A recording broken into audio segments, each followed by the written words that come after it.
চেষ্টা করতেছে আমগুলোকে ঢিল ছুঁড়ে পাড়ার, এবং ঠিক তার নিচেই গাছের একেবারে নিচে কিছু ইঁদুর আছে যারা গর্ত করতেছে।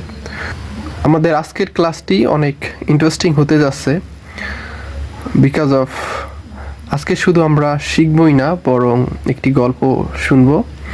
তো সেই গল্প শোনার সাথে সাথে আমরা 3টি প্রিপোজিশন শিখব। সেগুলো হলো below, under and beneath.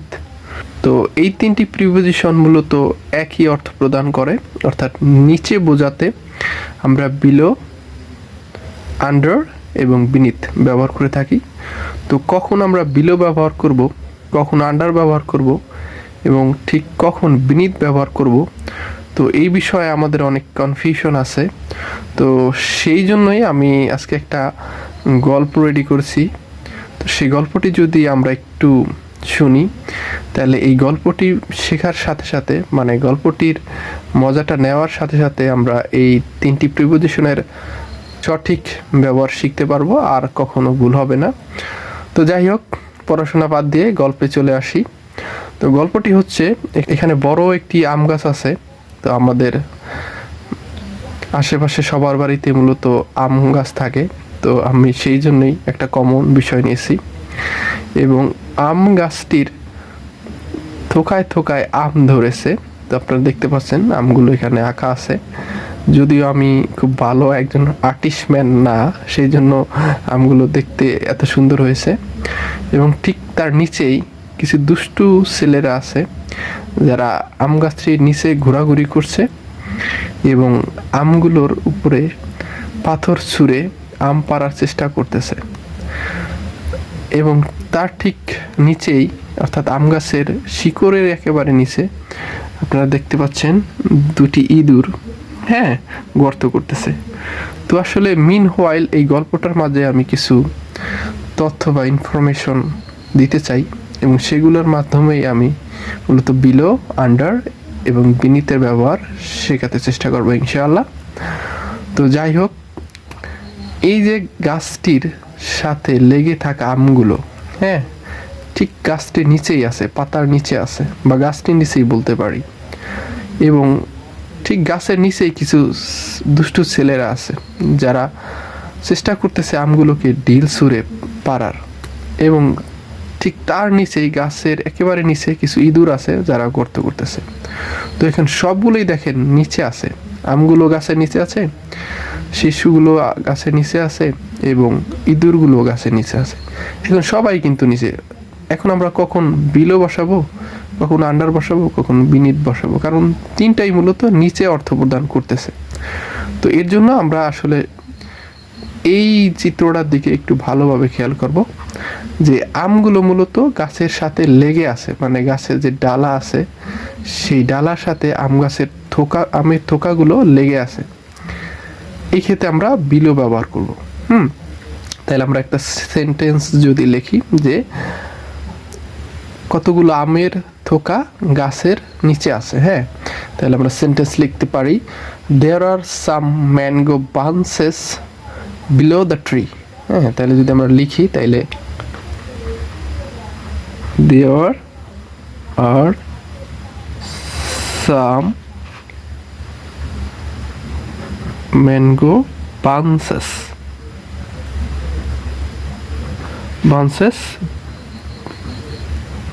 Below the tree, অর্থাৎ গাছের নিচে কতগুলো আম আছে। There are some mango bunches below the tree, অর্থাৎ লেগে থাকা অর্থে আমরা বিলো ব্যবহার করব। এখন আন্ডারের বিষয়টা একটু জানি।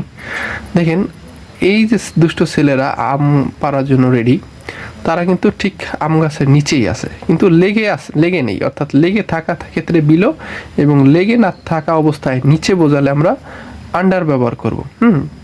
যে শিশুরা কি করতেছে, গাছের নিচে ঘোরাঘুরি করতেছে, এবং আমরা বলতে পারি আমের থোকায় ঢিল ছোড়ার জন্য চেষ্টা করতেছে। তাইলে আমরা লিখতে পারি যে শিশুরা আম গাছের নিচে ঘোরাঘুরি করতেছে এবং আমের যে থোকা আছে সেখানে ঢিল ছুটতেছে। তাহলে সেন্টেন্সটা এরকম হবে, Some children are roaming under the tree and throwing stone at the branches of mango. আচ্ছা, আমরা যদি লিখি some children are roaming. Some children are roaming under the tree and throwing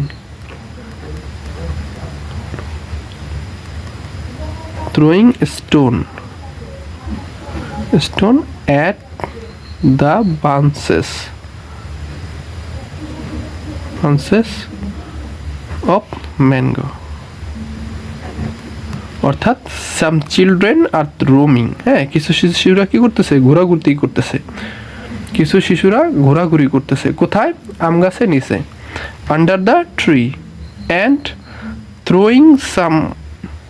throwing stone at the branches of mango. অর্থাৎ এই যে শিশুরা গাছের নিচে ঘোরাঘুরি করতেছে, এই নিচে অর্থে, অর্থাৎ লেগে নেই কিন্তু নিচে, এক্ষেত্রে আমরা আন্ডার ব্যবহার করব। Some children are roaming under the tree and throwing stone at the branches of mango. আচ্ছা, তাইলে আমরা বুঝলাম লেগে থাকা অর্থে বিলো এবং লেগে থাকা না অর্থে নিচে বোঝালে আন্ডার। এখন বিনীত কখন বলবে, আমরা বিনীতের ব্যাপারটা শিখি।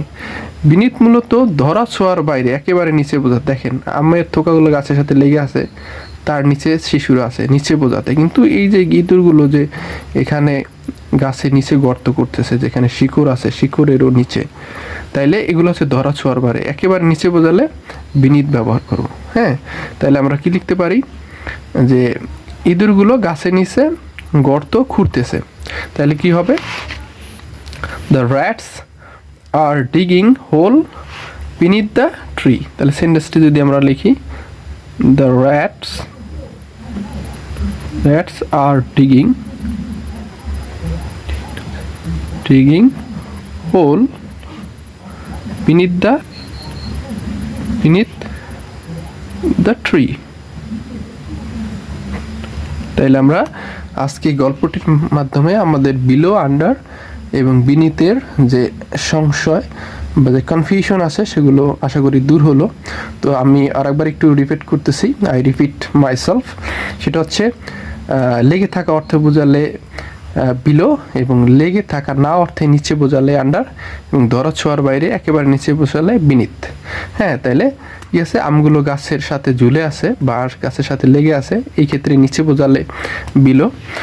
আমরা যদি সেন্টেন্স তৈরি করি, দেয়ার আর সাম ম্যাঙ্গো বাঞ্চেস, মানে কিছু আমের থোকা, বিলো দ্য ট্রি, হ্যাঁ, গাছের নিচে আছে। তারপরে কি, দুষ্ট ছেলেরা এই যে গাছের নিচে ঘোরাঘুরি করতে, হ্যাঁ, গাছের নিচে আছে কিন্তু গাছের এই যে উপরে এই যে শাখা প্রশাখার সাথে লেগে নেই, তাইলে তারা কি করছে, নিচে ঘোরাঘুরি করতেছে। তাহলে কি হবে, some children are roaming under the tree and throwing. আমি এই সেন্টেন্সটি একটু বাড়িয়ে লিখেছি, মানে গল্পটা সুন্দর হওয়ার ক্ষেত্রে, যে the children are roaming under the tree এ পর্যন্ত লিখলেই হতো, কিন্তু সেন্টেন্সটা সুন্দর করার জন্য আর একটু বাড়িয়েছি, যে শিশুগুলো গাছের নিচে ঘোরাঘুরি করছে এবং আমের থোকায় ঢিল ছুটতেছে। তাহলে কি হলো, the children are roaming under the tree and throwing stone the bunches of mango. এবং পরে যে বিনীত আছে, এই বিনীত মূলত একেবারে নিচে বোঝাতে, ধরা ছোঁয়ার বাইরে বোঝাতে বিনীত বসাবে, যে কি হচ্ছে, ইঁদুরগুলো গাছের নিচে গর্ত করতেছে। হ্যাঁ, তাহলে কি হবে, the rats are digging hole beneath the tree. So আশা করি সবার গল্পটি ভালো লাগবো এবং মন দিয়ে শিখবেন, ইনশাল্লাহ শিখতে পারবেন। আসসালামু আলাইকুম সকলকে।